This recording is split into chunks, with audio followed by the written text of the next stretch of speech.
Hello friends, ഇന്നൊരു even vlog ആയാലോ?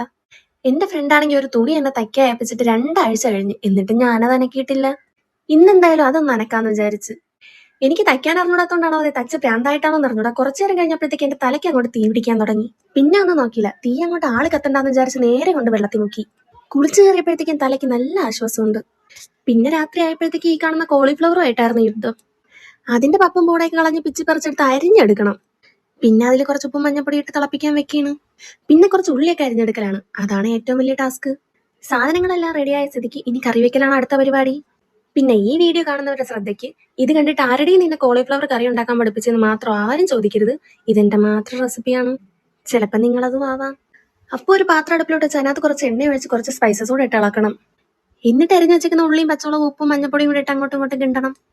ഇടയ്ക്കിടയ്ക്ക് ഇളക്കി കൊടുക്കാൻ മറക്കല്ല്, ഇല്ലെങ്കിൽ ഇതുപോലെ കരിഞ്ഞിരിക്കും. പിന്നെ ഇതിനിടയ്ക്ക് എപ്പോഴെങ്കിലും ഇഞ്ചി വെളുത്തുള്ളി ചതച്ചോടെ ചേർത്ത് ഇളക്കണം.